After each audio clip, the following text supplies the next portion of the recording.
1500 preloaded गानों वाला keypad phone धमाकेदार साउंड के साथ कारवा mobile.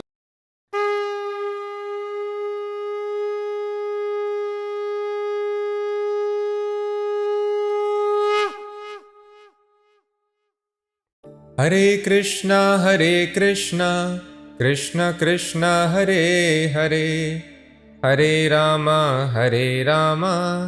Ram Ram Hare Hare. Today we are going to discuss 6th chapter of Bhagavad Gita, which is Sankhya Yoga. This session is dedicated to His Divine Grace A.C. Bhaktivedanta Swami Prabhupada, our spiritual master and the founder and acharya of worldwide Hare Krishna movement. In the previous chapter, Arjuna got perplexed and he was trying to understand, Krishna, please explain me who is better. A sannyasi is better because you are telling me to give up all these fruitive works, or the position of a yogi is better, who is working for Krishna. So Krishna explained, both the processes, they are one path only. One is finding the root, another is watering the root. A renouncer will attain the same end, and a karma yogi will also attain the same end. But one process is very long. A renouncer who is Gyan yogi will take many births because he is doing research basis his own limited intelligence and senses. Whereas a karma yogi or a bhakti yogi, he engages himself in the service of Krishna. And then Krishna, being pleased with him, the Supreme Personality of Godhead, he reveals himself. And this process is na chirena digacchati, Krishna explained. It is very quick. So, a wise man should follow the direct path, the quickest path, rather than following the long serpentine route. But nevertheless, both the processes will lead to the same result. Here Lord Krishna is further explaining the superiority of Karma Yoga. Shri Bhagavan Uvacha Anashritah Karma Phalam Karyam Karma Karoti Yaha Sasanyasi Cha Yogi Cha Na Niragnir Na Chakriyaha. The Blessed Lord said, one who is unattached to the fruits of his work and works as he is obligated is in the renounced order of life. And he is the true mystic, not he who lights no fire and performs no work. So here Krishna is explaining who is a true renouncer and a true yogi. Sasanyasi cha yogi cha. So some sannyasis, they stop performing the Agnihotra sacrifices which every householder is supposed to perform. The fire sacrifice. Because a sannyasi is considered to be liberated, there is no more obligation to do such yajnas.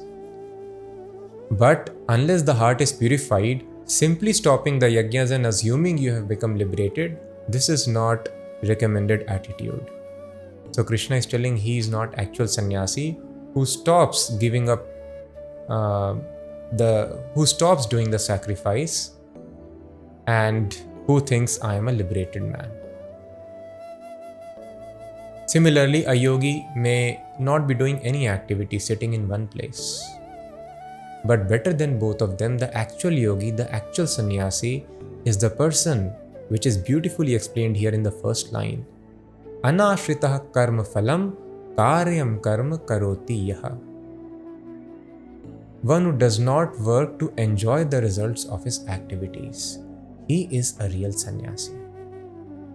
Because in other two cases, a jnani, he is also actually looking for the result of his activities, although he has given up materialistic activities. But still his activity of gaining salvation has got little self-interest.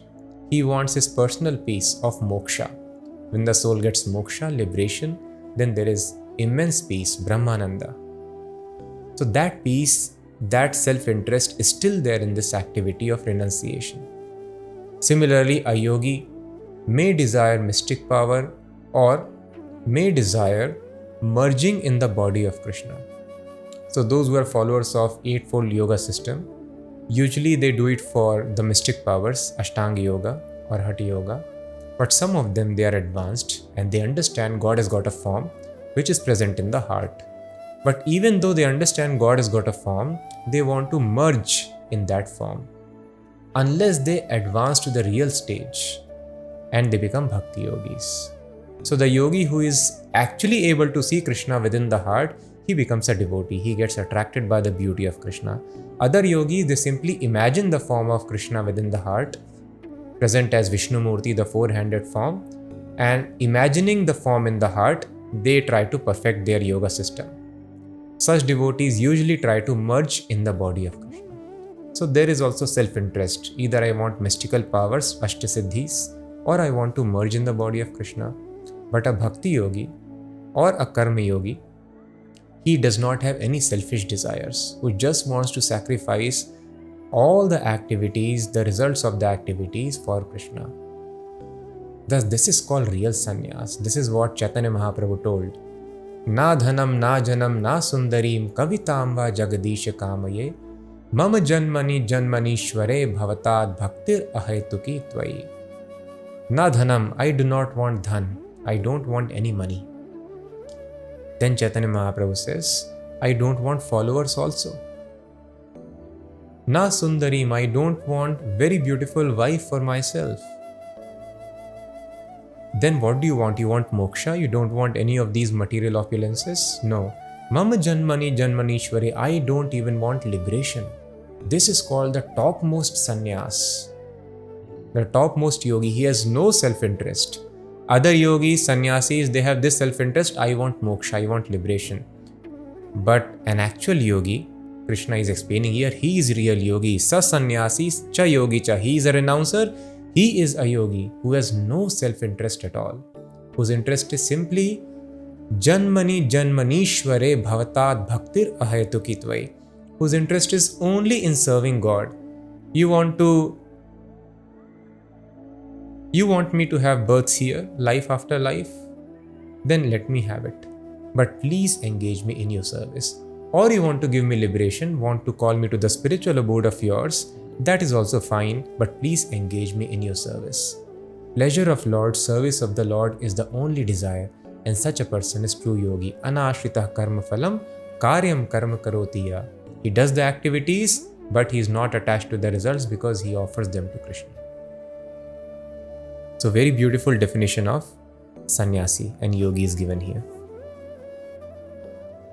Then Krishna explains, Yam sannyasam iti prahur yogam tam vidhi pandava nahi asanyasta sankalpo yogi bhavati kaschana. What is called renunciation is the same as yoga or linking oneself with the Supreme. For no one can become yogi unless he renounces the desire for sense gratification. So it is not the object of sense gratification which has to be renounced, but the desire for enjoying the object. The example given is that of a cashier. A cashier need not give up the money and need not enjoy the money for his personal interest. Both are illegal. If a cashier tells, I don't want money, take it away, I will not accept. No. It is your duty. You have been given the job of cashier so that you can accept money for the proprietor of the bank. And when the cashier uses the money for the proprietor of the bank, his bonding with the proprietor becomes strong. This is called yoga. This is called karma yoga or bhakti yoga. You work very nicely, you collect all the money and offer it to the proprietor. So giving up money is illegal. And if the cashier thinks, so let me enjoy all the money for my benefit, that is also legal. That also one cannot do. So sannyasis, those who give up their household and materialistic pursuits, they go to jungle and Himalayas and they try to practice yoga. They are also not properly situated. That is better than a materialist, but they have to advance further. Why they are not properly situated? Because they are thinking, my house or my village does not belong to me, but the jungle or Himalayas belong to me. I can live there. No, sir. How can you renounce? And further, renunciation is possible when something belongs to you. So it never belonged to me. I am a tenant here. I have been given birth in this body. My body stays in some house or place as appointed by God. And for the assigned time, I will continue my activities. Then I will be forced to leave that place. So thus I am a tenant here. It is not my place. So where is the question of renouncing? That is why the real sannyas is anasaktasya vishayan yatharham upayunjataha nirbandhe krishna sambandhe yuktam vairagyam uchyate. The right vairagya sannyas or renunciation is without getting attached to the objects of the senses. In whichever situation you are, you use the objects of senses around you, the people around you, in the service of Krishna. Connect them back to Krishna because everything belongs to Krishna. This is called Yuktam Vairagya. This is perfect, this is real Vairagya or renunciation. Just like a cashier is completely renounced, he is not thinking, I will enjoy 1 penny. He will collect millions and deposit everything in the bank coffers with the proprietor. So this is called actual Vairagya. So this is very important point. Enjoying is illegal and giving up also is illegal. But using everything that God has given in the service of God, this is the perfect course of action which is being recommended to Arjuna here. You have been given the ability to fight, you have the training, now you fight, but fight for my satisfaction as per my direction. This is perfect yoga. This makes the relationship between the living entity and the Supreme God proprietor very strong, and this strong relationship connection is called yoga, the topmost yoga. Arurukshor yogam karma karanamuchyate yogarudhasya tasyaiva shamah karanamuchyate. For one who is a neophyte in the eightfold yoga system, work is said to be the means, and for one who has already attained to yoga, cessation of all material activities is said to be the means. So now here in this chapter, Krishna will explain the Ashtanga Yoga process, which has got 8 elements: Yam, Niyam, Asan, Pranayam, Dharana, Dhyan, Pratyahar, Samadhi. So these 8 elements, when practiced under the guidance of a proper spiritual master, that is called Ashtanga Yoga. Not only practicing some breathing exercise, a segment of pranayam, and some bodily exercises which are called asanas. These are but 2 elements of the 8 which are supposed to be practiced to attain yogic perfection. So actually nobody should call oneself a yoga guru, because whatever this yoga system we see, they are only teaching us for physical benefits mainly. So yoga is not for physical but for transcending the limits of the physique to go to spiritual platform. And any person who is perfectly practiced in this art of Ashtanga Yoga, he must have Ashtasiddhis also. Which are those Ashtasiddhis? Anima, Mahima, Laghima. One can become smaller than the smallest. Nobody can lock him anywhere. This is a Siddhi. And even the Britishers have in their records, they would capture a person in the jail and then next day he would be out. So many times they tried to capture that sadhu, but then he would be out. They were not able to understand. Like this, many instances are there. This is called Anima Siddhi. Similarly, Shukdev Goswami, liberated personality, the son of Vedavyas, he was able to stay in the womb of his mother for 16 years. How is it possible? So it is possible. Liberated personalities do have such siddhis. Then Laghima, person can become very light. One can walk on water, or one can walk on sunbeams. Such things are possible. Then Mahima, one person can become very huge. So whatever the descriptions of demons we see in the Krishna Leela, very huge bird or snake or horse, we think it is mythology. No, it is not mythology. It is a fact. Those people were great yogis. Yogis can change the form. Even now we can change the form, isn't it? Although not much. Now we are successful just in changing the gender. Male can become female and vice versa. Similarly, entire body also can be changed. So by gross process, we are accomplishing this thing. But by subtle processes also it was possible, and that is a Yog Siddhi. You can take any desired form, Kama Vasahita, Prakamya, Prapti, whatever is there in the universe, any planet, you can just extend your hand and get it. And you can control Ishitva, Vashitva, other people's minds.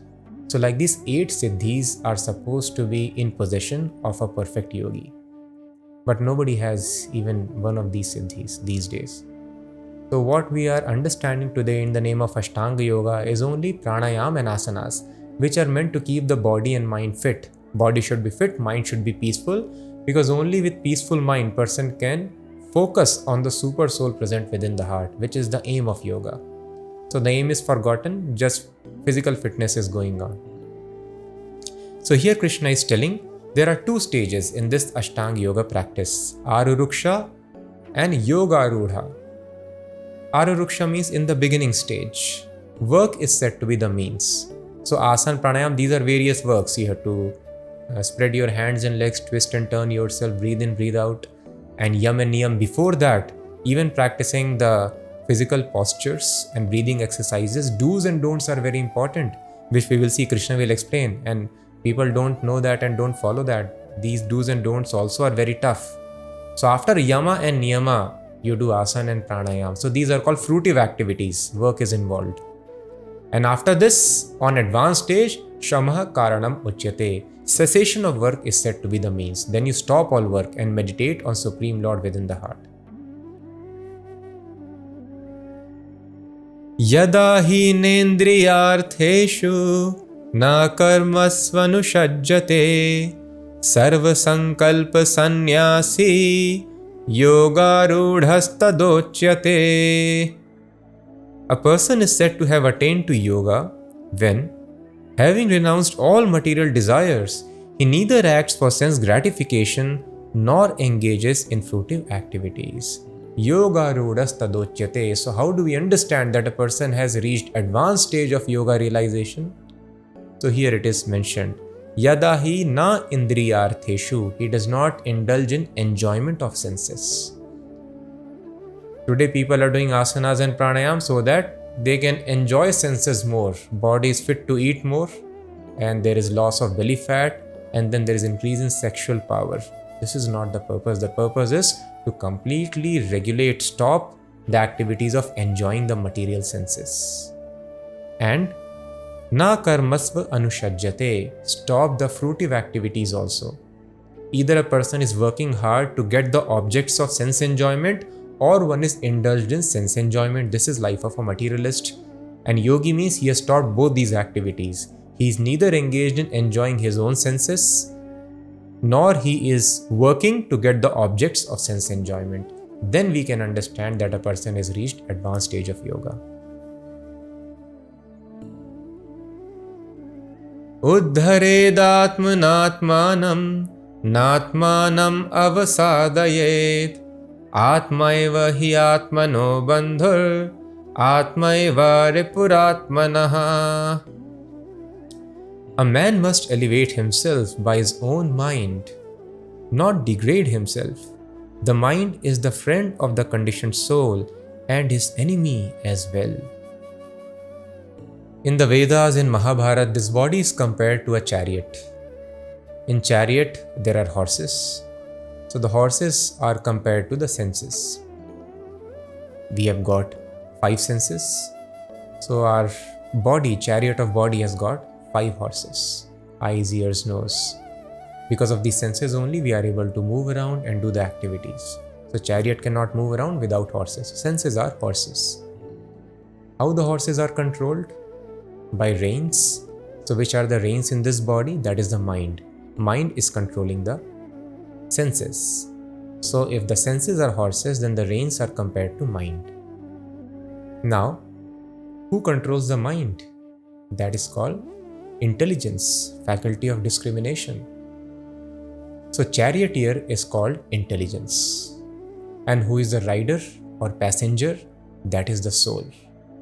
So we are the passenger in this chariot, and we are supposed to give direction to the intelligence. Intelligence, you please take me in this direction. And intelligence controlling the reins, he directs the horses. You take me in this way, that way.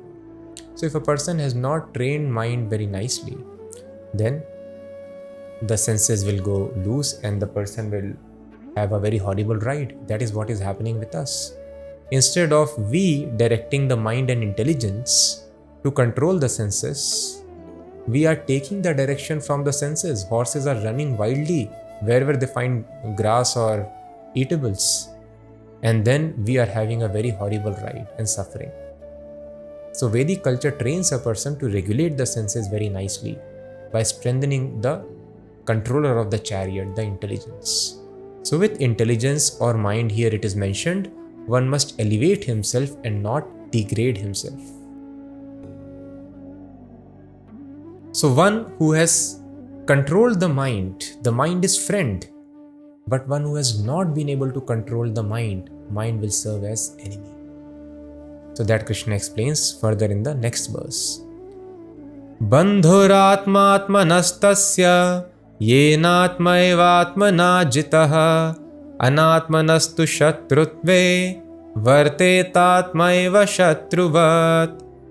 For him who has conquered the mind is the best of the friends. But for one who has failed to do so, his very mind will be the greatest enemy. So one who has conquered the mind, he is able to control the mind very nicely, then mind is best friend. And if one has not been, one is taking the dictates from the mind, then it is very dangerous situation. Mind becomes one's enemy. What is enemy? Enemy means a person who takes away your riches, who plunders you, who captures you, or finally who comes and kills you. And actually all these things are happening to us just because of mind.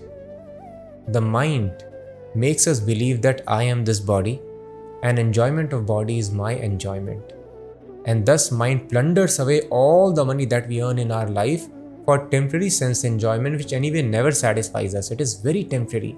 And the desire to enjoy always keeps on increasing.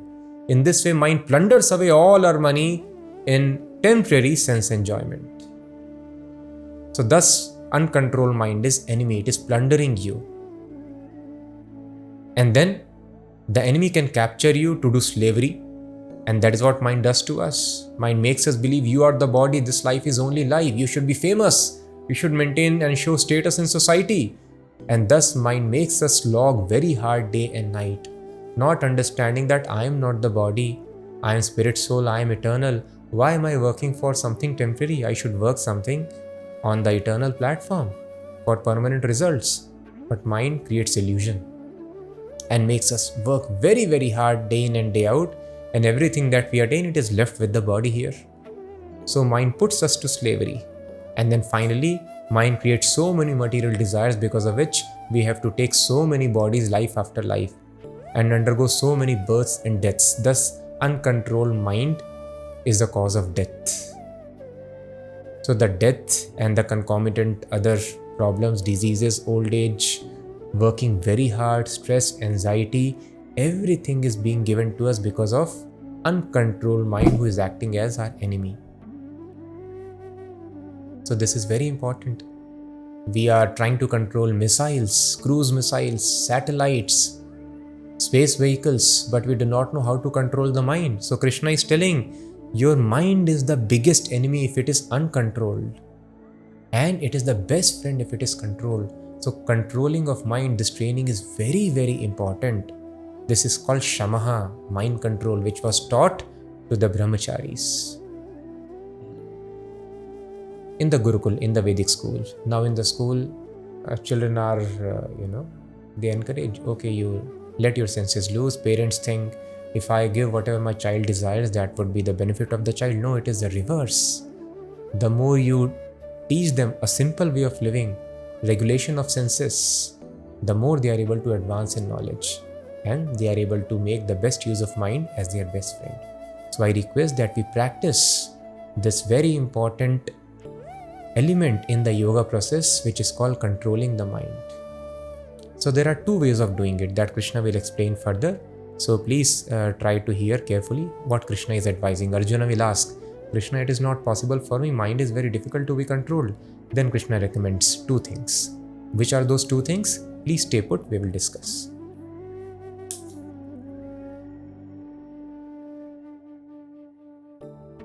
Jitatmanav prashantasya paramatma samahitah shitoshna sukha dukkheshu tatha manapamanayoh. For one who has conquered the mind, the super soul is already reached, for he has attained tranquility. To such a man, happiness and distress, heat and cold, honor and dishonor are all the same. One who has conquered the mind, super soul, that is the purpose of this eightfold yoga system which is described here, it is already reached. Because mind is our driver. It is taking us everywhere, either in repeated births and deaths or to the spiritual kingdom. So if you sit in a nice vehicle whose driver is very controlled, then you are assumed to have reached the destination. As soon as you board the flight, train or bus, you become relaxed. Okay, now I'm sitting, it's just a matter of time, I have reached my destination. In a similar fashion, Krishna is telling super soul is already reached for one who has controlled the mind. Simply if we are able to do this, then our perfection is assured, just a matter of time. And to such a person who has controlled the mind, he is always very tranquil. For tranquility, we need not make any external adjustments, just control the mind. And then heat and cold, honor and dishonor, it's all the same. Jnana Vijnana Triptatma Kutastho Vijitendriyaha Yukta Ityuchyate Yogi Samaloshrashma Kanchanaha. A person is said to be established in self-realization and is called a yogi or mystic when he is fully satisfied by virtue of acquired knowledge and realization. Such a person is situated in transcendence and is self-controlled. He sees everything, whether it be pebbles, stones or gold, as the same. So Krishna is explaining the progress in the ladder of yoga. First of all, one has to control the mind. Unless the mind is controlled, there is no question of coming to the platform of Gyan or knowledge. Even theoretical knowledge is not possible to understand. So control the mind, then we will be able to understand logics. But just understanding logics, theory is not important unless it is put to practical, which is called Vigyan. That is called realization. A person may know fire is hot, but touching and experiencing the heat, that is called Vigyan, realization. So just repeating I am not the body is not sufficient. One should be able to realize that I am not the body, that is called Vigyan, and act on the platform of spirit soul. So here it is explained, Jnana Vijnana Triptatma Kutastho Vijitendriyaha. A person is said to be perfect yogi when Samaloshrashma Kanchanaha, when he sees stones, pebbles and gold all on the same level. Oh really? Stone, pebbles and gold, I will see everything as one? Yes. This is called advanced stage of yoga. Now we are indifferent towards stones and pebbles, and gold is something we aspire for, very valuable. But when we are a yogi, perfect yogi, these things will be same for us. Why it will be same for us? Because just like when a person is full, he has eaten sufficiently in a feast. Even if you give him something he likes or he does not like, both things are on the same platform. He does not care for any more eating because he is completely full and satisfied. So a yogi, here it is explained, Jnana Vijnana Triptatma. He is completely satisfied by the virtue of acquired theoretical knowledge and practical knowledge, Jnana and Vigyan. Vigyan means self-realization. So when a person actually realizes the spiritual knowledge, he becomes completely satisfied. Tript means satisfied, self-satisfied. And then Vijitendriyaha, he is able to control his senses. If you are full, you have eaten sufficiently, controlling tongue and belly is very easy, you cannot take any more. So such a yogi who is satisfied, for him controlling the senses becomes very easy. In the initial stages, it is tough. So we need to reach this platform where we are completely satisfied. Then a yogi advances further. What is that level? Surin mitrari udasina madhyastha dvesha bandhushu sadhushvapi cha papeshu samabuddhir vishishyate. A person is said to be still further advanced when he regards all, the honest well-wisher, friends and enemies, the envious, the pious, the sinner, and those who are indifferent and impartial with an equal mind. So in the previous verse we saw he sees no difference between the matter. Now he does not see difference even though there is apparent difference in the behavior of living entities around him. Somebody will act as a friend, somebody will act as enemy, somebody will praise, somebody will criticize, somebody would be honest well-wisher. He sees no difference at all. Why? Because he perfectly realizes this world is just like a drama. Nato natya dharo yatha. So everybody is acting. Although they are not conscious, they think, oh, this is reality. But no, nature is forcing us to act in certain way. The spirit soul is same in the body of elephant that we saw. Shuni chaiva shapake cha pandita samadarshina. Pandita means learned person. He does not make any difference. Here is a cow, here is dog, here is dog eater, here is Brahman, Chandal. He does not make any difference because he sees these are only dresses. So material nature makes us believe that I am this dress and the soul is behaving like dog, cat, fish, tortoise, human being, man, woman, all because of hallucination. But a person knows this is just a temporary dramatic platform. People are acting as per their dresses. So somebody praises, just like in drama, two people are acting as enemies. But as soon as the drama is over, they are friends. Or even on stage, they don't have any animosity in the heart. They understand that we both are acting. So in this way, yogi realizes everybody is simply acting under the control of material nature. So nobody takes the dealings in a drama seriously. So he regards everyone as equal, same spirit soul. The differences are because of all these external coverings. So this is even more advanced stage. Thus in honor, in blame, criticism, he is always equipoised, tranquil, not disturbed at all. Whether I become rich or I remain poor, it does not matter. He just wants to shariram kevalam karma, maintain his body. Whether a person becomes rich in drama or poor in drama, ultimately it's a drama, temporary platform. We are completely different from temporary opulence or scarcity of this world. Yogi yunjita satatam atmanam rahasi sthitaha ekakiyat chittatma nirashira parigraha. A transcendentalist should always try to concentrate his mind on the Supreme Self. He should live alone in a secluded place and should always carefully control his mind. He should be free from the desires and feelings of possessiveness. Now Krishna is explaining the do's and don'ts of this yoga system. Before one even begins to practice this eightfold yoga system, if at all we want to make our life perfect, then we have to practice these do's and don'ts. Which are those do's and don'ts? First of all, a person should be aparigraha, having no feelings of possessiveness. One should be thoroughly convinced the house that I have, property that I have, people that I have do not belong to me. Everything belongs to God. And nirashir means free from all desires, having no material desires. And then very important word is atmanam rahasi sthitaha ekaki. One should live ekaki, alone. Rahasi means in a secluded place. So one is supposed to live alone in a secluded place. So now we see many people, they are practicing these asanas and pranayams in community. They call it group program or group sadhana kriya, all these things. They are not recommended here. So Bhagavad Gita, Patanjali Yoga Sutras, these are the most authorized descriptions of practicing this yoga. So this is a preliminary qualification. Perfection is not attained by doing it in group. The yogi should do it alone in a secluded place. And before that, one has to attain freedom from all feelings of possessiveness and material desires.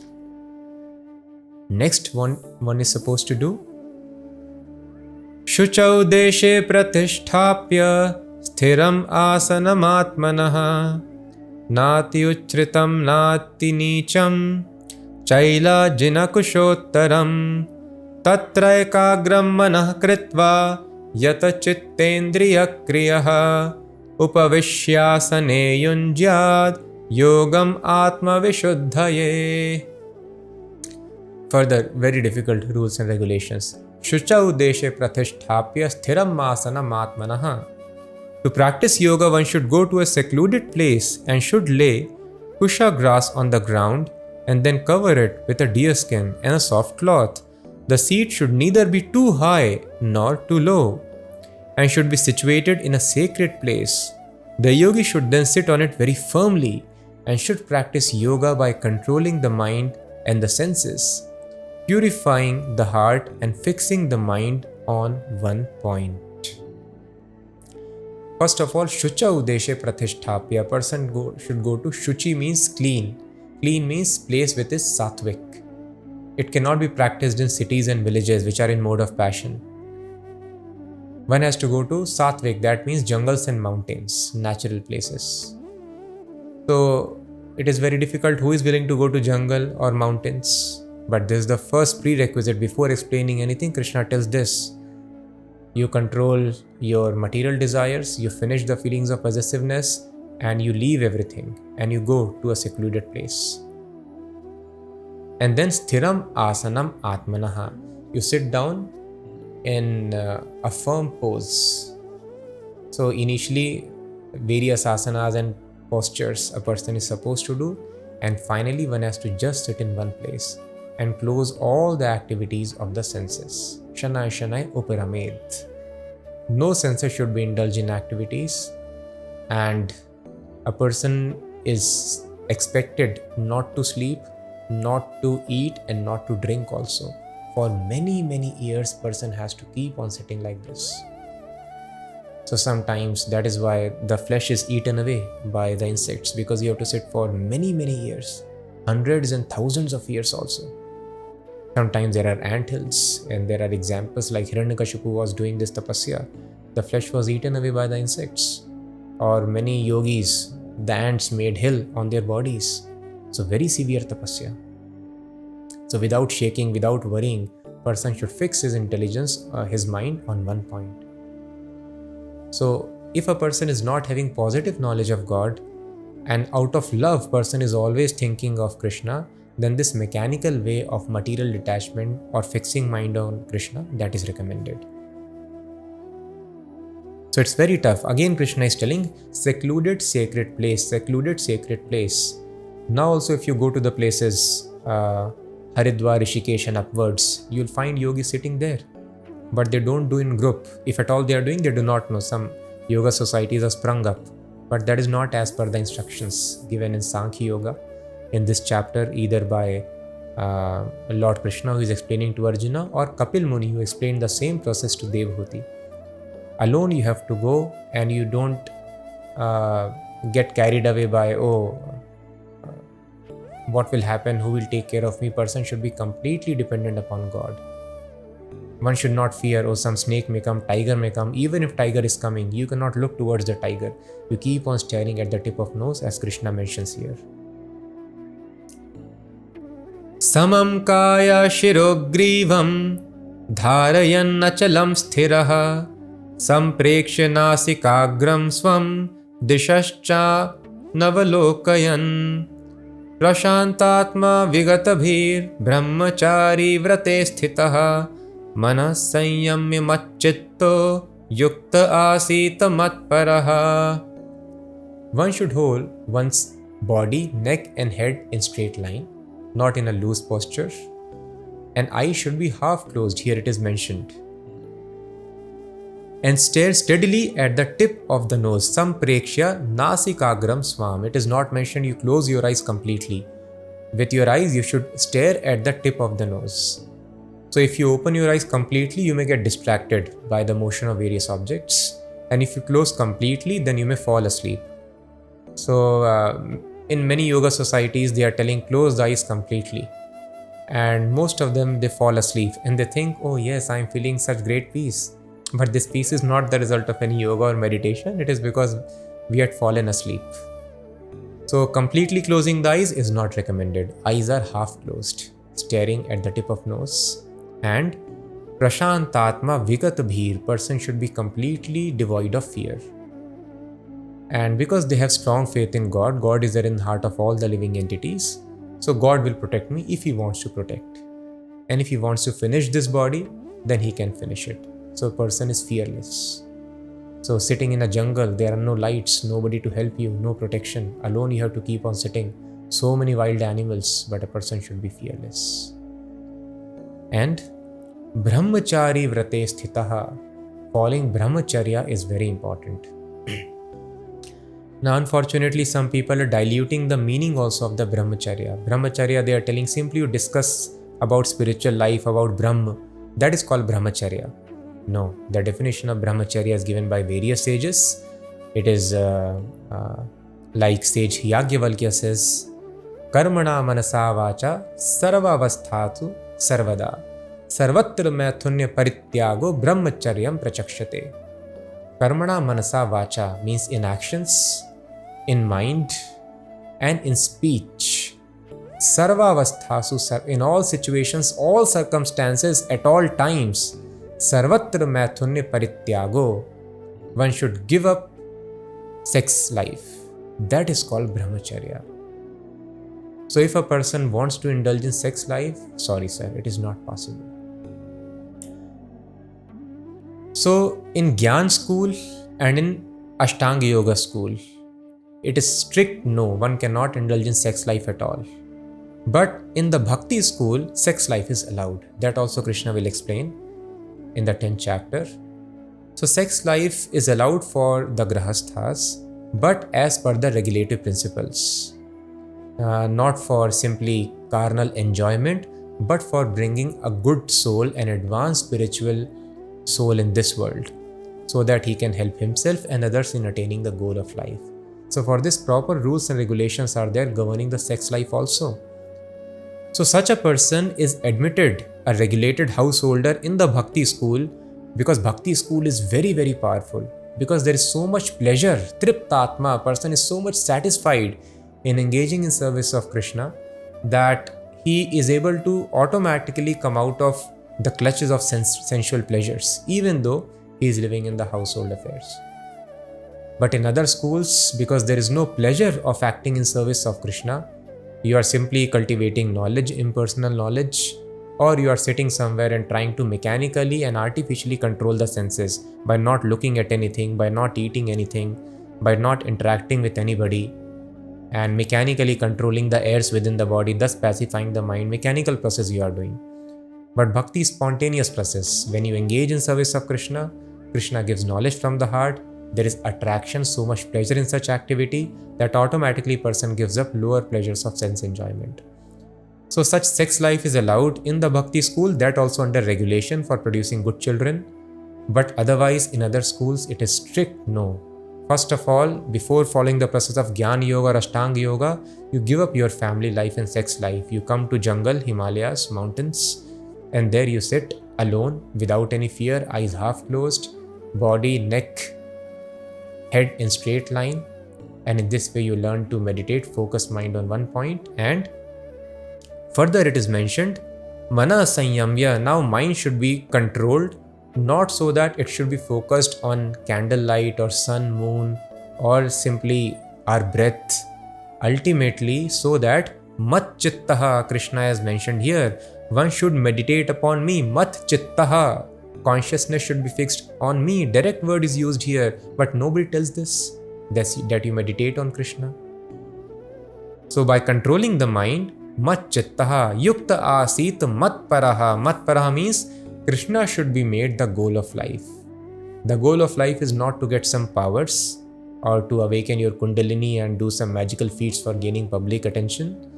Ultimately, whatever you attain, that will be lost once we leave the body. So, sensible person who understands yoga also knows the purpose of yoga. And the purpose is Mat Paraha. Going to Krishna should be made the ultimate aim of life.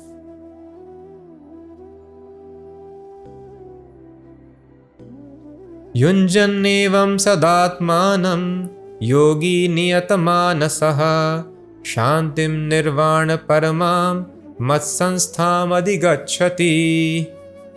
Thus, practicing control of the body, mind, and activities, the mystic transcendentalist attains to the kingdom of God or the abode of Krishna by cessation of material existence. So, this word mat sanstham is very important here. Sanstha means establishment. So, Krishna has got his own establishment. This is very important point to understand. This we had discussed in the beginning of Bhagavad Gita also. God, the absolute truth, is realized in three different understandings, three different phases. That is explained in Shrimad Bhagavatam. Vadanti tat tat vividah tattvam yaj jnanam advayam brahmeti paramatmeti bhagavan iti shabdyate. The same ultimate truth, reality, from whom everything is emanating, is maintained by, and he only creates systematic destruction of the world. Who is he, the supreme truth? He is understood in three phases: Brahma, Paramatma, and Bhagavan, which are non-different from one another. The example given is that of milk in the Shastras. Somebody will tell, what is milk? Oh, milk is something white. If he simply uses his visual sensation to see milk, he can only understand it is white. And when a person is able to touch, he will tell, oh, it is liquid. When a person is able to taste, he will describe the taste of milk also. So in this way, the same milk is perceived in different way depending from which sense we are approaching milk. If we approach milk from eyes, we will tell it is white. If we approach closing the eyes, we simply touch the milk, we will tell, oh, milk is liquid. And if we taste it, we will describe the taste of the milk. So the same milk is having different perceptions, depends through which sense we are approaching the milk. But what is milk? If we tell milk is only liquid, that is not the perfect understanding of milk. If we tell milk is only white, that is also not perfect understanding. Milk is a substance, milk. In a similar fashion, the absolute truth is a personality. He is a person. Unless the origin has got a form, has got various qualities of having the tendency to eat, having tendency to cut jokes, having tendency to socialize, how shall we in the creation develop such qualities? The child is a person because father is person. These qualities are passed down in the generations. So there is no possibility of a drop having any quality which is not present in the ocean. There is no possibility. The ocean is having everything that a drop is having, plus many more things which a drop is not having. So God, or the origin of this world, should have everything that we have and many things which we do not have. So this is simple to understand. Something is eternal from which everything is coming out. Now that thing, as some people assume, it is simply an energy when they approach through the process of jnana. So yes, Supreme God is also energy, because there is no difference between the energy and energetic. Just like sun and sunlight, there is no difference. Sunlight cannot exist without sun, or sun cannot exist, sun globe cannot exist without its light. Both are together one unit only. In that sense, there is no difference between God and his energy, but still there is difference. So if absolute truth is simply energy, then why so many forms, man, woman, and we want to socialize, we want to eat, this eating tendency, enjoying tendency, playing tendency, socializing tendency, how it is coming in us? Because it is present in the absolute truth.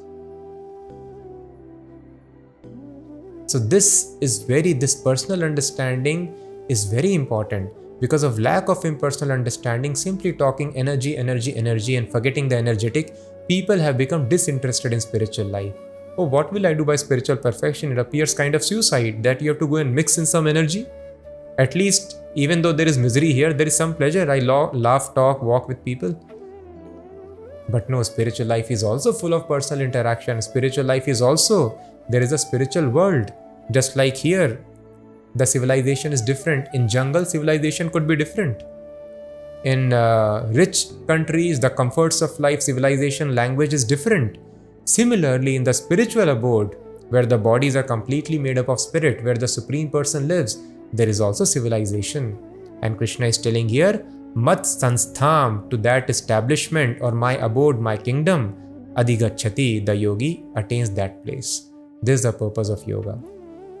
If a yogi is not having knowledge of abode of Krishna, then he may transfer himself to any other planet which is having better comforts of life. Those are described in the Vedas. But if he has perfect knowledge, he does not desire to go to any place which is temporary within this material universe. He simply tries to go to Mad Stanstham Adhigacchati, Krishna's abode.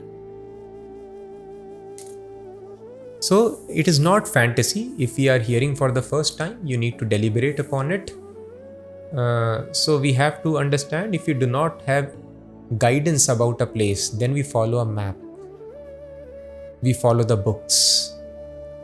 If somebody tells us that this is a population of this place, this is the culture of that place, we cannot go and see that. We read it from the books. Similarly, we read from the Vedic literatures what is the situation of the place which is completely made up of spirit, where God lives. So one should try to do research on bona fide book.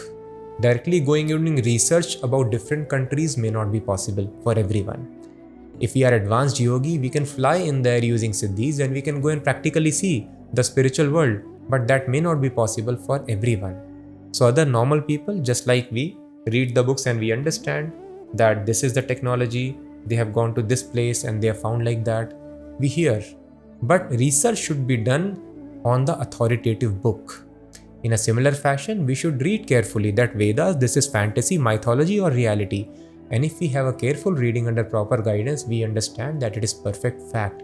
It is written and approved by people who have dedicated their life just to find truth and nothing else. They would live in jungles, just do research about truth.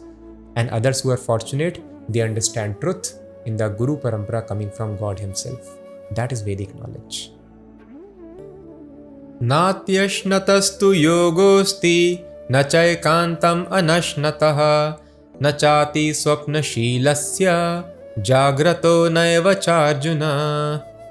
There is no possibility of one's becoming a yogi, O Arjuna, if one eats too much or eats too little, sleeps too much or does not sleep enough.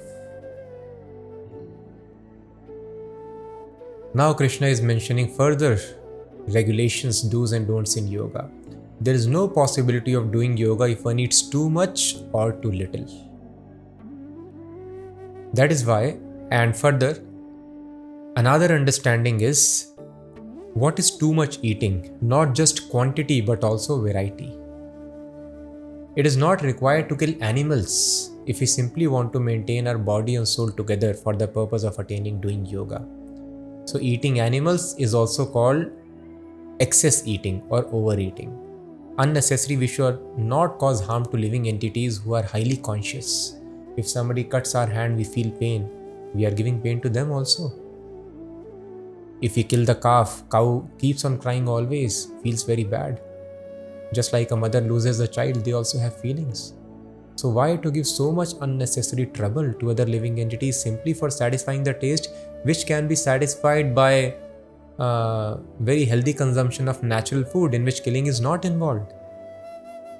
So if you want to practice yoga, such regulation is very important. Na ashnatashtu yogosti. A person cannot do yoga if he overeats. If he eats more quantity or more variety which is not required just to keep body and soul together. And if he eat less, then also it is not possible. If somebody eats less, then it is told in the Ayurveda, they will get tuberculosis. And if they eat more, then they will get diabetes. So regulation in eating is important. And regulation in sleep is also important. Yes, we have to minimize our eating and sleeping, but not artificially, but gradually. The more we advance in the process of spiritual life, the more realization awakens, I am not the body. The desires of the body gradually mitigate. But artificially it should not be done. As much as the body requires, we should fulfill to that extent.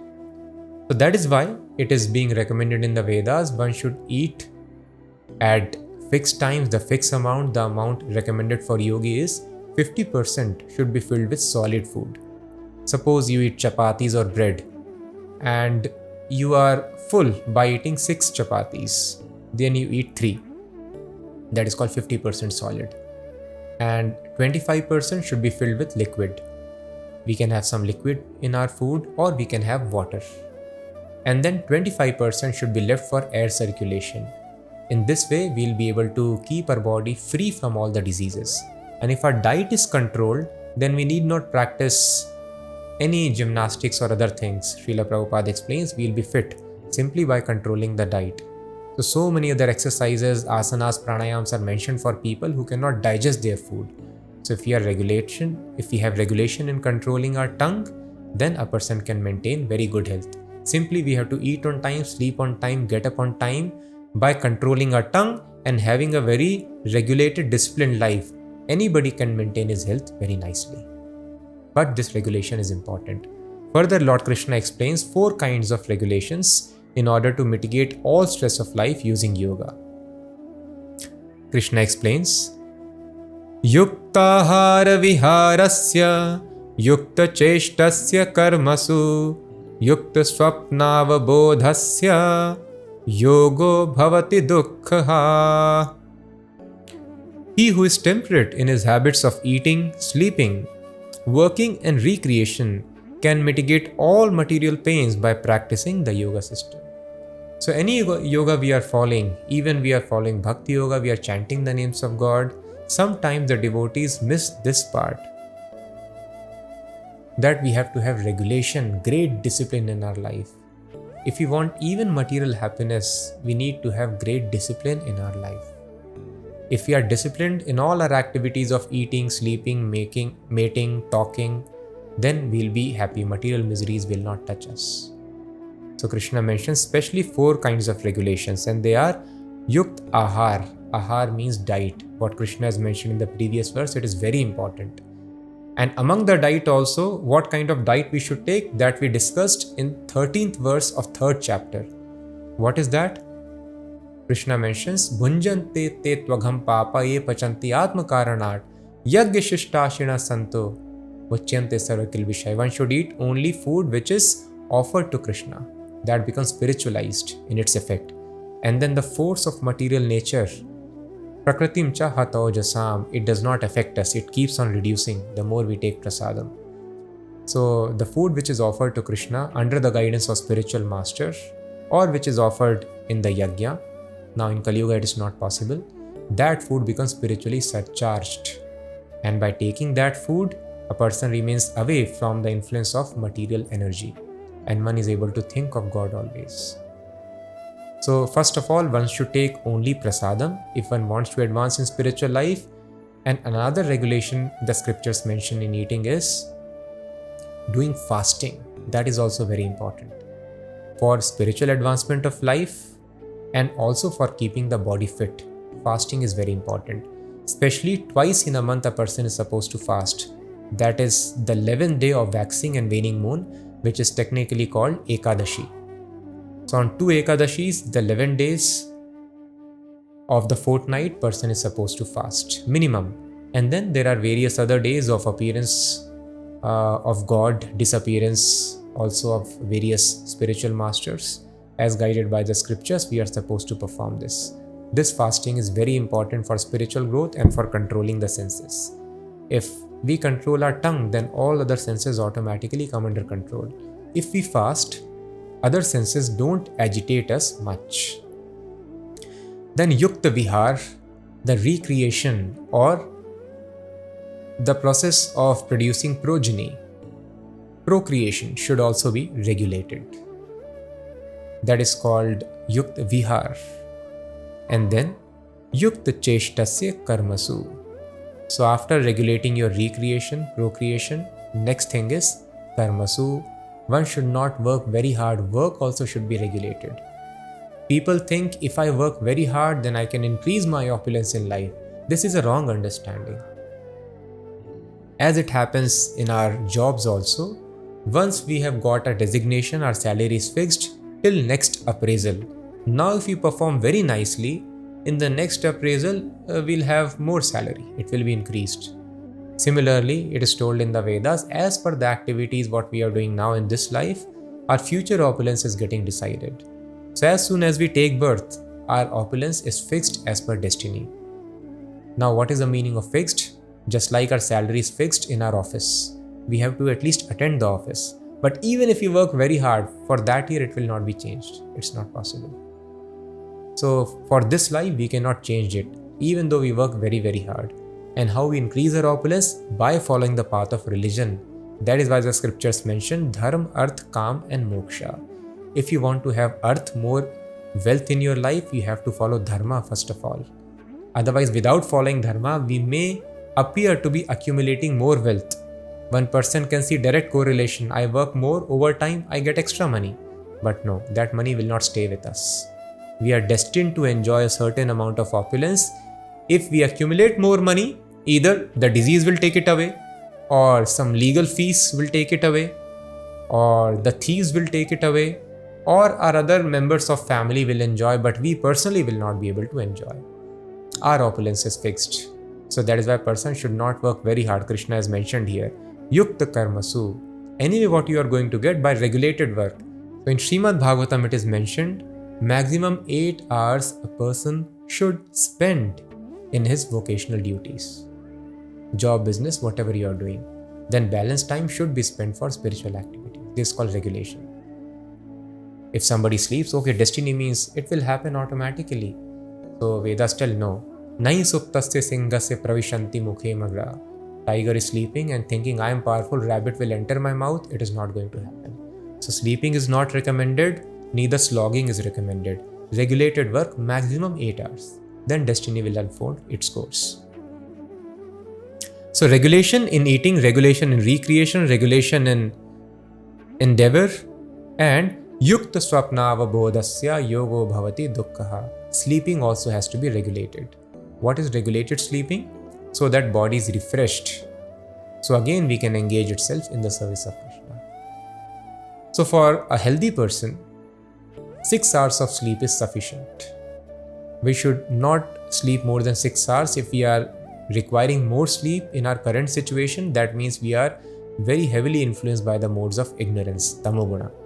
So we should try to minimize gradually by regulating our diet and our work. We'll be able to do it. So it should be brought to not more than 6 hours at night, and we should sleep early and get up early in the morning.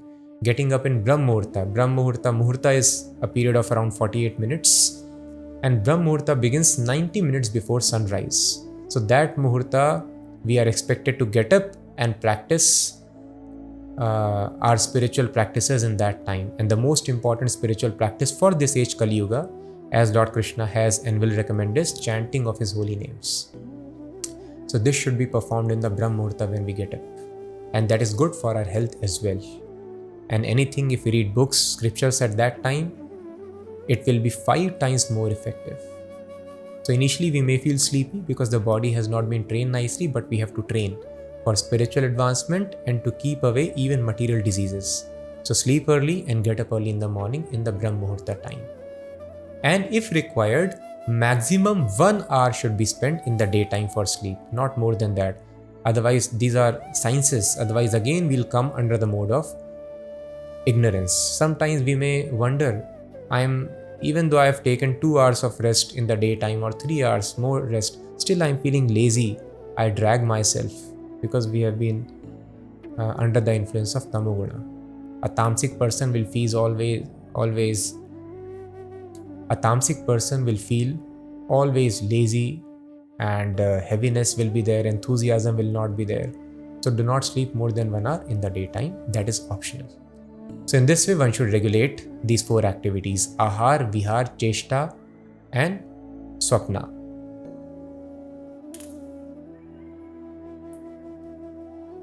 Yada viniyatam chittam atmanyevavatishthate nisprihas sarva kamebhyo yukta ityuchyate tada.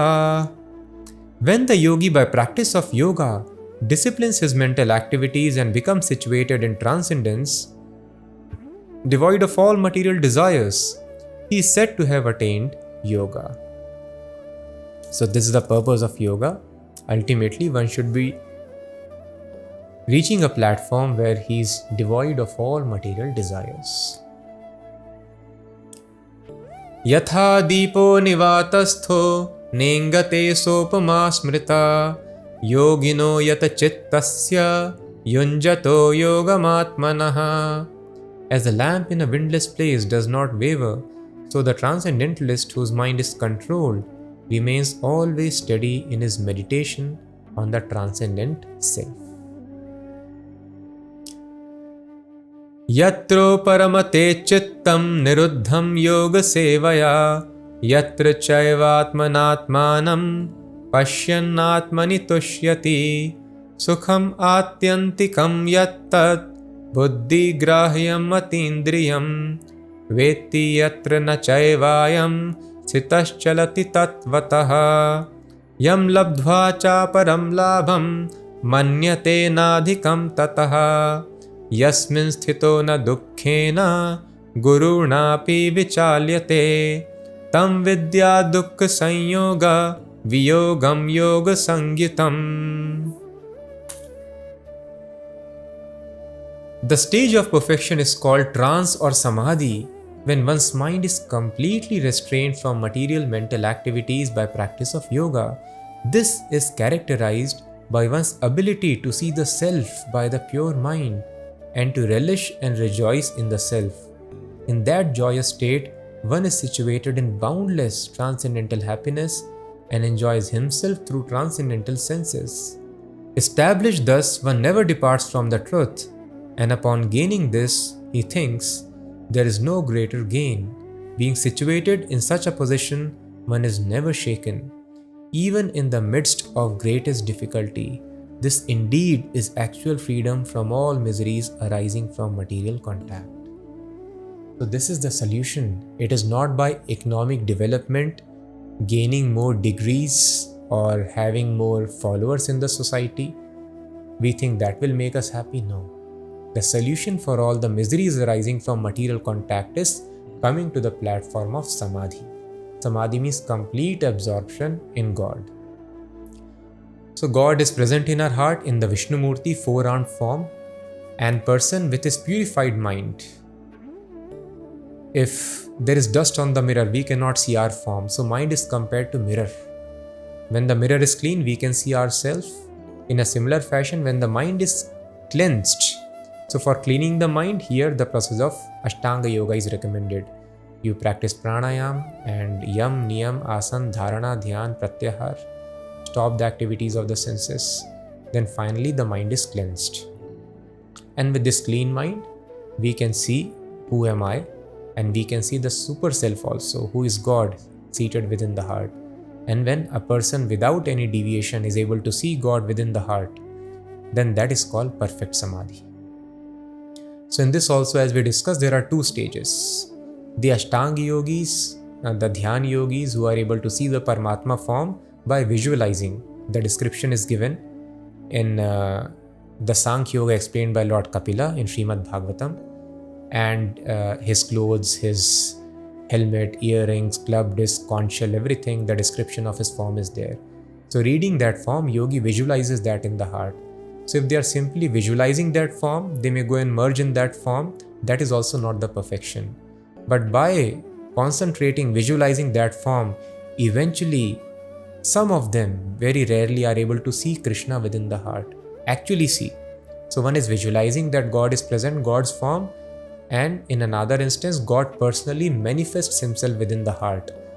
So when God, being pleased by the yogi, manifests himself within the heart, then it is no longer visualization or imagination. One practically sees with purified mind, and such people become bhakti yogis. They develop strong love and affection for God, and they transfer themselves to the kingdom of God.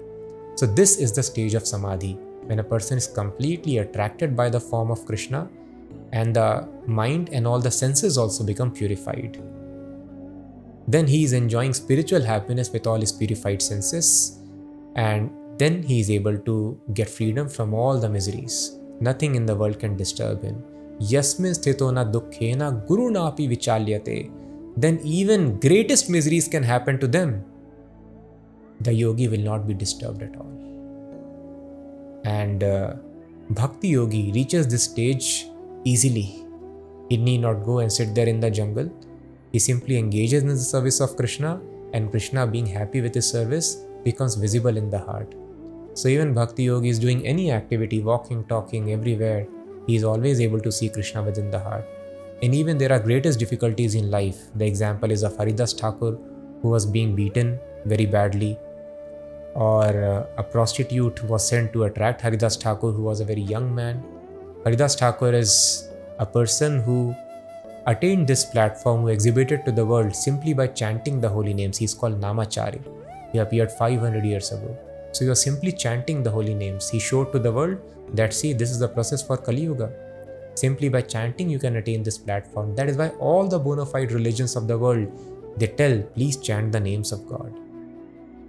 So by chanting he became so advanced that he was beyond all the biological needs of sleeping, mating, eating. Practically 24 hours he was just chanting. Sometimes he would sleep for half an hour or 1 hour, not more than that. So some envious people, they sent very beautiful prostitute to entice him, but he was not at all disturbed. The other prostitute also, by his mercy. So such mercy is not possible in this Ashtanga Yoga. You have to practice on the dint of your strength. But in Bhakti Yoga, it is a process of personal mercy. Either God or any person who is dear to God, if he is merciful, immediately person can become elevated. So this prostitute, she was simply sitting there, and Haridas Thakur told, please come tomorrow. Tomorrow I will satisfy you. She was thinking, oh, I think I am able to attract him. But she was not knowing the mind of this great sage. So he was knowing, simply by hearing my chanting, she'll become purified. So she came for 3 nights, and 3rd night, she fell at the feet of Haridas Thakur, and she herself started chanting practically 24 hours a day, surpassing all the needs of body. So this is the very sublime process of Bhakti Yoga, of the chanting of names of Krishna. So such a situation was exhibited even by Bhishma Dev, who was lying on the bed of arrows. Those of you who are aware of the great battle of Kurukshetra. So this Bhagavad Gita is a very small segment of that Mahabharata. Once the battle starts, then Arjuna shoots so many arrows on Bhishma, and then he is lying on the bed of arrows, but he is undisturbed. He is speaking great knowledge. So we have seen practical instance of such personalities who have exhibited this samadhi, that even though body is completely practically destroyed, but they are in bliss. So this is what we are supposed to do, what we are doing, indulging in some videos, audios, some mundane temporary enjoyment. No, human life is meant to attain this pleasure. Yasmin sthito na dukkhena guru napi vichalyate. Even the greatest misery does not disturb.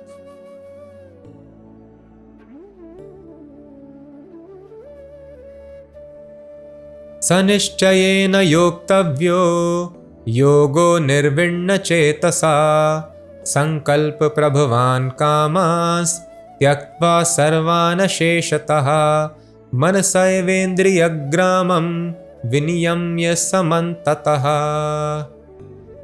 One should engage oneself in the practice of yoga with undeviating determination and faith. One should abandon without exception all material desires born of false ego, and thus control all the senses on all sides by the mind. So sense control is very important. Over and over again, Lord Krishna is telling, one should control all the senses on all the sides by the mind, and without exception, all material desires have to be given up. And one should engage oneself in the practice of yoga with undeviating determination and faith. So material world is so designed not to let us advance in spiritual life. So once we start following this process, so many impediments may come. So person has to be very, very determined. If success is not attained immediately, or there are fall downs, which will be there in the beginning, as a child learns to walk, it falls down.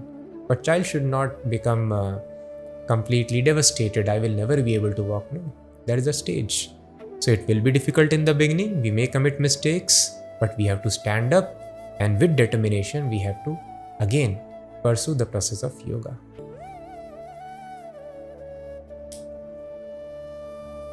Shanay shanay ruparamed buddhya dhriti grahitaya atma sanstham manah kritva nakinchid api chintayed. Gradually, step by step, with full conviction, one should become situated in trance by means of intelligence, and thus the mind should be fixed on the self alone, and should think of nothing else. Yato yato nischalati manaschancchalam asthiram tatastato niyamyaitat atmanyeva vasham nayet. From whatever and wherever the mind wanders due to its flickering and unsteady nature, one must certainly withdraw it and bring it back under the control of the self. Prashanta manasam hiyenam yoginam sukhamuttamam upayati shanta rajasam brahma bhutam akalmasham. The yogi whose mind is fixed on me verily attains the highest happiness. By virtue of his identity with Brahma, he is liberated, his mind is peaceful, his passions are quieted, and he is freed from sin. So if we have broken some laws of nature, we have to suffer for that. So we have discussed this before, we are discussing again. Please do not think any immediate cause, the people around us, the political or financial situation or the weather conditions are responsible for our suffering. We are responsible for our suffering. We have broken laws of nature, and the people, the situation, they are merely instruments of our suffering. We are suffering because of our sins of this and previous lives. Now what is the solution? How to come out of it? So entire material world's design is so that living entity realizes I can be satisfied only in the service of God. So if somebody engages in the service of God, gets fixed up, then he is relieved of all the sinful activities. So this is the solution of solving all the problems of life. And that Krishna explains here, how to get freedom from sins. Akalmasham upayati shanta rajasam brahma bhutam akalmasham. When the mind is fixed upon me. So you may ask, in this shloka, upon me is not mentioned. Why we are telling upon me? Translation it is mentioned. So this is the value of the translation of the acharyas who know the entire Bhagavad Gita. We have seen in the previous verses, if you remember, mat chittaha, mat paraha, I should be the ultimate goal. The consciousness should be fixed upon me. And further also Krishna will tell, mind should be fixed upon me. So in order to help us understand what should be the situation of mind, it has been added in the translation. Yunjannevam sadatmanam yogi vigata kalmashaha sukkhena brahma sansparsham atyantam sukhamashnute. Steady in the self, being freed from all material contamination, the yogi achieves the highest perfectional stage of happiness in touch with the Supreme Consciousness. So by touching the Supreme Consciousness, when the tongue touches nice edible items, delicious items, we get pleasure. When the soul touches the Supreme Self, there is generation of highest pleasure, unlimited pleasure, for which we are hankering. Sarva bhutastham atmanam sarva bhutani chatmani ikshate yoga yuktatma sarvatra samadarshanaha. A true yogi observes me in all beings and also sees every being in me. Indeed, the self-realized man sees me everywhere. Yo mam pashyati sarvatra sarvam cha mai pashyati tasyaham na pranashyami satcha me na pranashyati. For one who sees me everywhere and sees everything in me, I am never lost, nor is he ever lost to me. So this is the perfection of yoga. One who sees Krishna everywhere and everything in Krishna. Now how is it possible? Either everything can be in somebody or somebody can be in a thing. How both things are possible? Yes, so all these contradictions are perfectly adjusted in the personality of God. There is nothing impossible in his personality. That is what Krishna did. Krishna opened his mouth to Yashoda when his friends were accusing that he has eaten mud. Mother Yashoda wanted to know because mud is not good for child's health. Krishna told, no, you can see, verify. I'll open my mouth. So when Krishna opened the mouth, then Mother Yashoda could see all the universes in the mouth of Krishna. And she could even see herself and Krishna within Krishna's mouth. So what is this thing? Krishna is within the universe or universe is within Krishna? So these are the mystical opulences of the Supreme Personality of Godhead. So a yogi sees Krishna everywhere and everything in Krishna. An example is given. It is just like mother, out of her great fondness and love for her child. When the child is away, mother sees anything which is in connection with the child. Either the clothes of the child or maybe the water bottle of the child. Mother's heart becomes full of pleasure. Loving affection is revived. Now, because limited number of things are in connection with child, the heart is not always full of love. But because everything is coming from God in this world, so yogi knows nothing is existing independent of God. So that is why an actual yogi, premanjana charita bhakti vilochanena santas sadaiv hridayeshu vilokayanti. So an actual yogi whose eyes are tinged with the salve of love of God, he is able to see Krishna everywhere, just like mother sees her child everywhere in the child's belongings. Because the whole world belongs to God, the yogi is always completely full of love and thus enjoying great bliss wherever, whatever he sees around him. He sees God everywhere. This is the perfection of consciousness. Sarvabhutashthitam yo mam bhajate katvamaasthitah sarvatha vartamanopi sayogi mai vartate. The yogi who knows that I and the super soul within all creatures are one, worships me and remains always in me in all circumstances. So yogi should know that Krishna is only present as the super soul. They are one. So this is also very important point. So Krishna has got many forms. Advaita Machyuta Manadim Ananta Rupam. Even a yogi who is expert in Ashtanga Yoga process, they can expand themselves up to 8 or 9 forms. So God can expand himself into unlimited forms. And one such expansion is the Paramatma expansion, by which Krishna expands himself and is situated in the hearts of all of us. And thus he is guiding us. We had some desires in previous life. So by his arrangement, nature has given us this body. And Krishna from the heart inspires us. You wanted some enjoyment in previous life, now you please have it. But he also guides what kind of enjoyment is good and bad. But if you don't listen, then Krishna sanctions. Okay, you wanted to enjoy, now you enjoy. And when you suffer after this, then you will realize that I should have followed Krishna's advice, which he has given in the Gita. So this is important. The yogi who knows that I and the super soul within all creatures are one, he then worships me. One who understands this Paramatma within my heart, he is Krishna, the Supreme Personality. He starts worshipping Krishna. And he reaches the culmination of the yoga ladder. Atmaupamyena sarvatra samam pashyati yorjuna sukham va yadi va dukkham sayogi paramo mataha.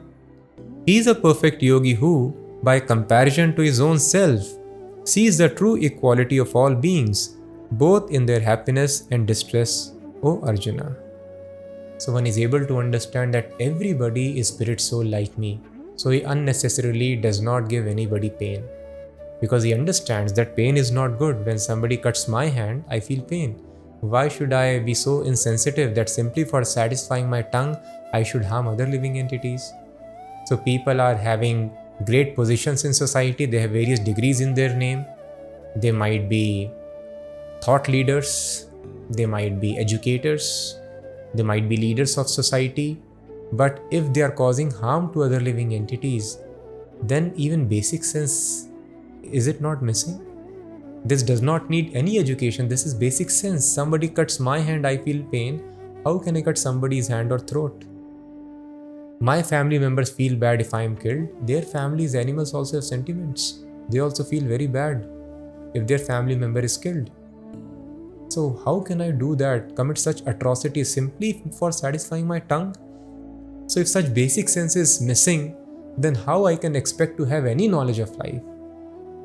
So thus those people who are causing harm to other living entities and animals, we cannot expect any knowledge from them because basic sanity is missing in life. So thus yuktahara viharasya, regulation in food, very important. So this sense yogi develops very easily because he understands what is happiness and distress.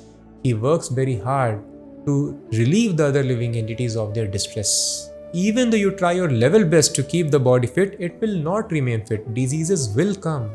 We cannot remain disease free. Death will come and we'll pick up another body next life. So that is why real welfare activity is giving spiritual knowledge.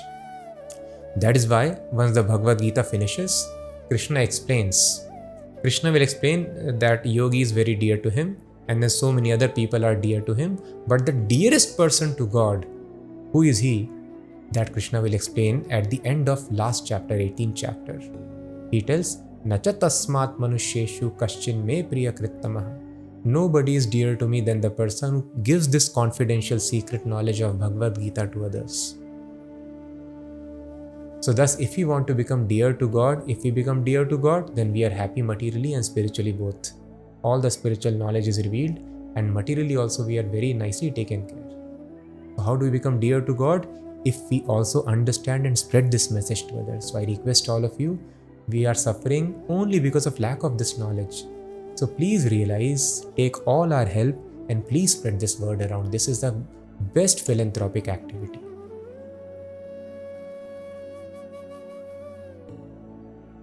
Arjuna uvacha yoyam yogastvaya proktaha samyena madhusudana etasyaham na pashyami chanchalatva sthitim sthira. Arjuna said, O Madhusudana, the system of yoga which you have summarized appears impractical and unendurable to me, for the mind is restless and unsteady. So Krishna recommended this yoga system so that Arjuna can explain, Krishna, I cannot follow. So all of us should take the learning. When Arjuna could not follow 5,000 years ago, who was trained as a brahmachari in Gurukul, then how can we do it in modern age where mind body is very weak and mind is always disturbed? So many allurements are there, our senses are not controlled, mind is disturbed. Not possible. So Arjuna is telling it is impractical, not even tough. Krishna is being told your system is impractical, what you have told Madhusudana. Because mind is restless and unsteady, Krishna is telling, control the mind and control the senses with the controlled mind. Mind is very difficult to control, Arjuna is telling. Chanchalam hi mana Krishna pramathi balavadridham tasyaham nigraham manye vayorivasu dushkaram. For the mind is restless, turbulent, obstinate and very strong, O Krishna, and to subdue it is, it seems to me, more difficult than controlling the wind. So Arjuna is telling, I can control the wind. Arjuna's had very great knowledge of using mystic weapons by which water, earth, wind could be controlled. But he's telling, difficult than to control the wind is to control the mind. Wind nobody can control.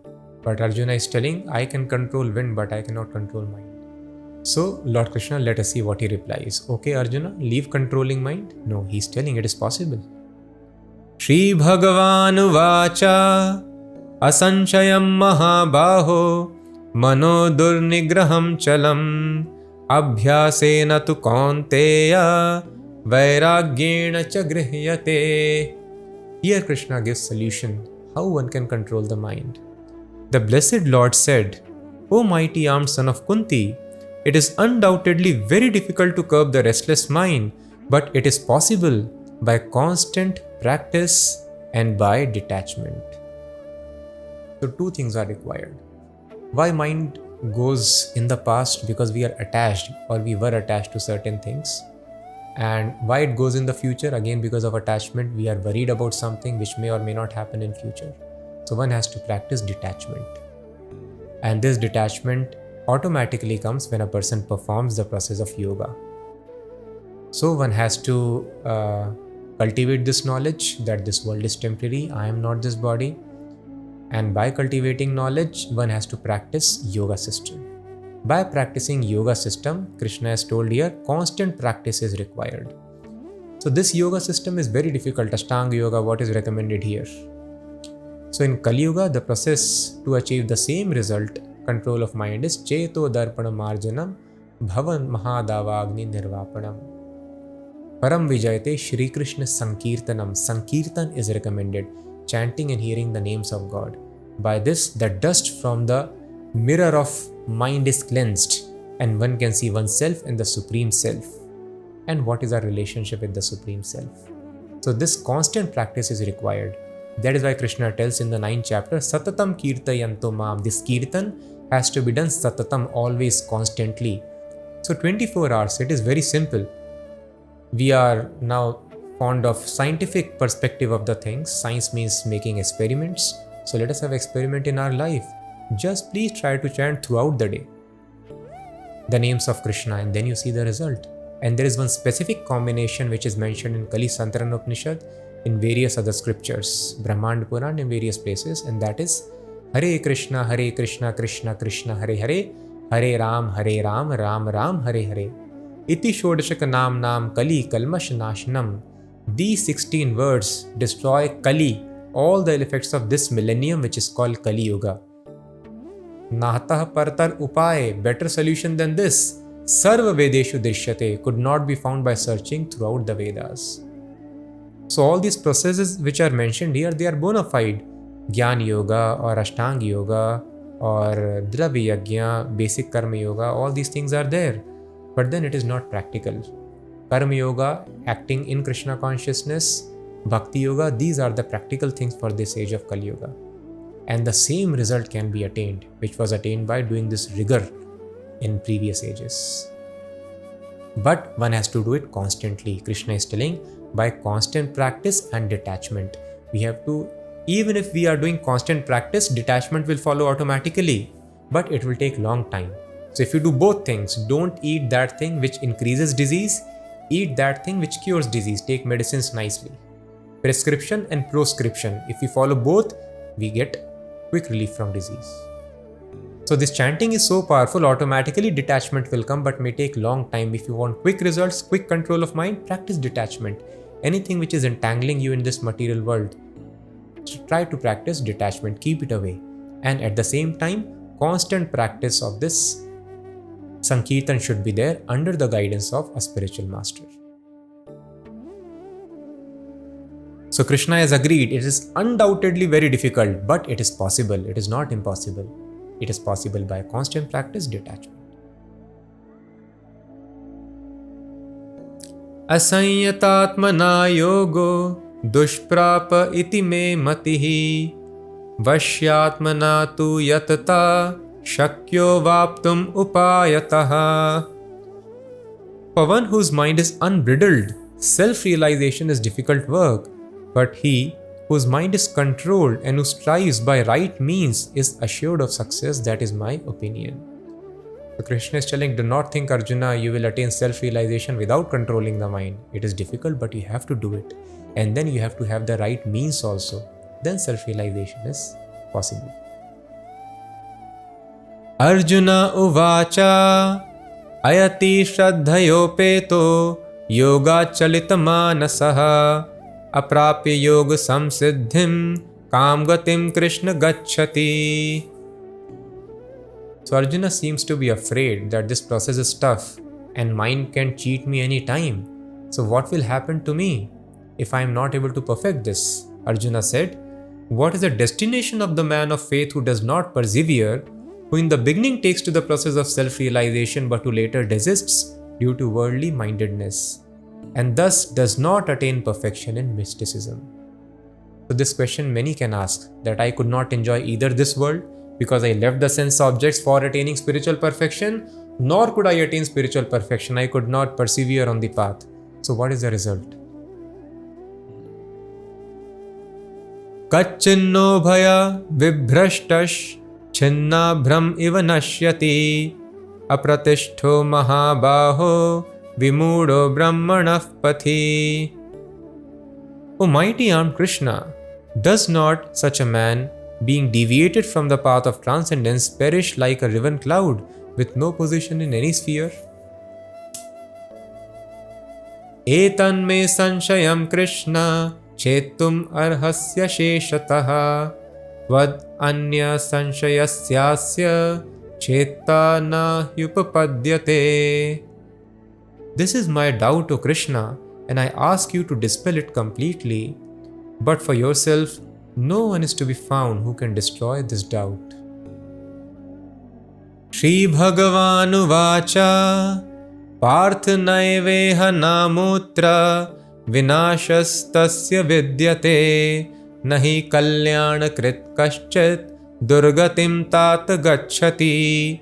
The blessed Lord said, Son of Pritha, a transcendentalist engaged in auspicious activities does not meet with destruction either in this world or in the spiritual world. One who does good, my friend, is never overcome by evil. Prapya punya kritam lokan ushitva shashvati samah shuchinam shrimatam gehe yoga bhrashto bhijayate. The unsuccessful yogi, after many years of enjoyment on the planets of the pious living entities, is born into a family of righteous people or into a family of rich aristocracy. So even a small endeavor on this path saves a person from degradation into the animal species. And if a person sincerely follows, then one is assured of very good birth. Either on heavenly planets he will go there, and there are many planets where living standards are very high, lifespan is very long, the effect of old age diseases are very minimal. So even materially there is no loss. Because you have controlled the senses here, you wanted to follow yoga but you could not, don't worry. You go there and enjoy many more times for a very long span of life. Or you take birth in a rich aristocratic family. Now there is one more advanced stage. If a person is not very advanced, then this will happen. A person will go to heavenly planets, then he will take birth in an aristocratic family or a pure family, where again he can continue spiritual life. But a special birth is given to advanced yogis, and what is that? Athva yogi nameva kule bhavati dhimatam etadhi durlabhataram loke janma yadi drisham. Or he takes his birth in a family of transcendentalists who are surely great in wisdom. Verily, such a birth is rare in this world. So this birth is rare. From birth you are there in the family of spiritualists, transcendentalists, who are great devotees and have perfect wisdom of Krishna consciousness. And such people who take birth in great families become spiritual masters, very advanced devotees. This is meant for very highly elevated souls. But even if we are not highly elevated, person can go to heavenly planets and have a birth in rich family or very learned, pure family, so that he does not have to work very hard for attaining material resources. He can save his time, money is there, or his senses are controlled from birth, training is very nice. So all such facilities are offered, Krishna is telling. So materially there is no loss, you enjoyed very nicely on different planets, and then spiritually also there is no loss, facility is there from the birth. Tatra tam buddhi sanyogam labhate parva dehikam yatate cha tato bhuyah samsiddhau kuru nandana. On taking such a birth, he again revives the divine consciousness of his previous life, and he tries to make further progress in order to achieve complete success, O son of Kuru. Purvabhyasena te naiva riyate hi avashopi saha jigyasur api yogasya shabd brahmati vartate. By virtue of the divine consciousness of his previous life, he automatically becomes attracted to the yogic principles, even without seeking them. Such an inquisitive transcendentalist striving for yoga stands always above the ritualistic principles of the scriptures. So as we saw, the scriptures mainly contain karma kanda, fruitive activities, because materialist wants material enjoyment. and small portion Upanishads introduce him to the spiritual life. So a yogi, he is not attracted by this fruitive activities portion of the Vedas, and automatically he is attracted to higher yogic principles by virtue of previous life. So Krishna is telling, do not worry, Arjuna. Materially, life is comfortable. Even if you are not successful, you get a good birth, and automatically attraction will be there for yogic principles. So you can continue even in next life. Prayatnad yatmanastu yogi samshuddha kilbishaha aneka janma samsiddhas tato yati param gatim.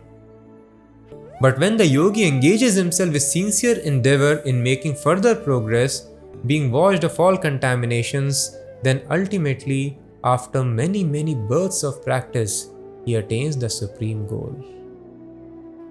So it is not easy. Sometimes we become impatient. I am not able to understand God. There is confusion. So many theories are there. We are very small. Please understand.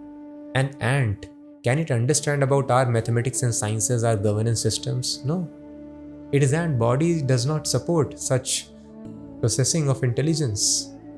So we are willing to understand about God, who is creator of so many planets and so many universes? Not possible. So it takes many births of practice of yoga. So he's telling Arjuna, do not worry. It is a long journey. After many births, one will, and if one endeavors very hard, constant practice also takes many births. So this is very gradual process. A person does Dravya Yajna, does charity, philanthropy, the beginning of Karma Yoga. Then a person is able to develop some sanity. One cultivates the Vedic knowledge of the Upanishads, of the soul. Then further a person advances to the stage of Dhyana Yoga, starts meditating. Then for many births one has to practice this, and then one attains Krishna consciousness, knowledge of God. It is very difficult and a very long process. But another short process Krishna is telling here, which is very practical. And what is that? Tapasvibhyo dhiko yogi jnanibhyopi matodhikaha karmibhyascha yogi tasmad yogi bhavarjuna. A yogi is greater than the ascetic, greater than the empiricist, and greater than the fruitive worker. Therefore, O Arjuna, in all circumstances, be a yogi. So these are various categories of people in this world. Karmi, Jnani, Tapasvi and Yogi. Karmi means majority, fruitive workers. Rather, they should be called Vikarmis. Karmi also follows the injunctions of the Vedas to enjoy material sense gratification. Now people are Vikarmis. They want to enjoy the senses without abiding by the laws. Thus, there is great harassment by the nature. And there is so much stress and anxiety in the lives of people. So Karmi, who enjoys, who works very hard to enjoy the sense objects in this world, and when he is dissatisfied because he is following the rules and regulations of the Vedas, he has developed firm faith in the Veda. I did this thing, I attained the result, but I am not satisfied. Let us see what Vedas have to offer further. Then he goes to become Jnani. Then he understands, oh, I am not the body, so I am not satisfied. And then one starts taking discomforts in life, tapasya. Because by tapasya he understands, I will be able to purify my senses and mind, and I will understand who am I. But greater than all of them is yogi, who directly engages in the service of God. Now yogis could be of various kinds: Gyan yogi, Dhyan yogi, Karma yogi, Bhakti yogi. All of them, their aim is to get connected with God. So yogi is topmost among all of them. But which kind of yogi is best? Because there are various kinds of yogis, that Krishna explains in this final verse of this chapter, which is very important. Yoginam api sarvesham madgatena antaratmana shraddhavan bhajate yo mam same yukta tamo mataha. And of all yogis, he who always abides in me with great faith, worshipping me in transcendental loving service, is most intimately united with me in yoga and is the highest of all. So Krishna has declared now Yoginam api sarvesham. First of all, he told Arjun, please become yogi. Working to enjoy the result of your activity, that is foolishness, it is abominable work, Krishna has declared in previous chapters. Jnani is a very neophyte on spiritual perfection, and so is tapasvi. Become yogi. Now, among various kinds of yogis, yoginam api sarvesham madgatena antaratmana, who is always meditating upon me within his heart. Shraddhavan, with great faith and love. Bhajate, bhaj dhatu in Sanskrit means to render service. Yo ma means me, unto me. He is thinking of me antaratmana, within his heart, and he is engaged in bhajate, in my service. Same yukta tamo mataha, he is the best yogi. Because Arjuna expressed, this is impractical for me, I am a worldly man.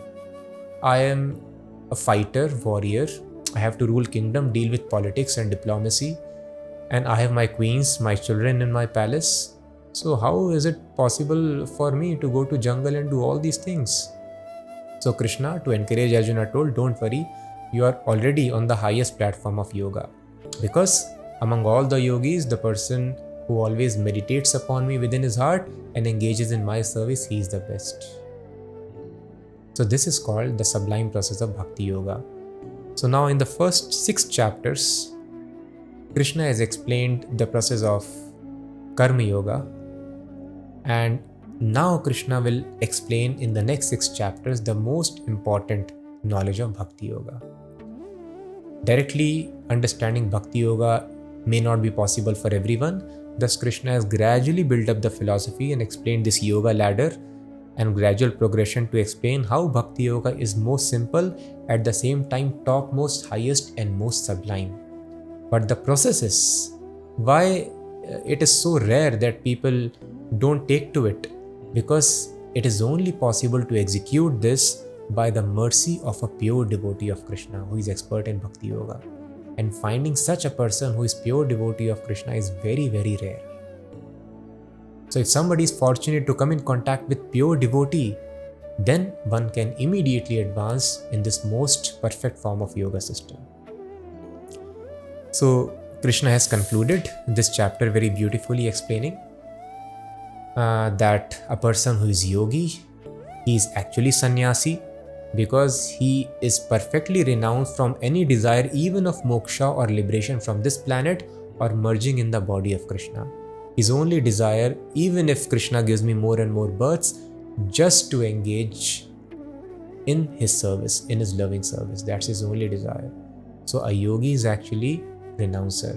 He is actual jnani. And Krishna explained this most difficult process, which is not practical in this age. We cannot follow brahmacharya. First of all, brahmacharya means Yajnavalkya has explained complete cessation of sex life in mind also, in speech also, and of course on the bodily physical platform. So sex desire should not come even in the mind. Is it possible in today's civilization, where you have all the sexual content on your phones, most downloadable content? Not possible. Very difficult for ordinary people. But still, brahmacharya is important. But in other processes, in this yoga process, first you have to become brahmachari. First you have to go to jungle, leave your family, and then you practice yoga. But in the process of Bhakti Yoga or the Karma Yoga, it is the same thing. The perfection of Karma Yoga is Bhakti Yoga, when a person does activities as told by Krishna. So that is feasible. You can offer the results of activities to Krishna, and when you are advanced, we do activities as per directed by Krishna. So in this way, the Karma Yoga or Bhakti Yoga is the possible and recommended process here. Yoginam api sarvesham. So this is what Krishna recommends to Arjuna. Tasma sarveshu kaleshu ma manusmar yudhyacha. Therefore, always think of me within your heart and you fight. This is the best way of doing yoga.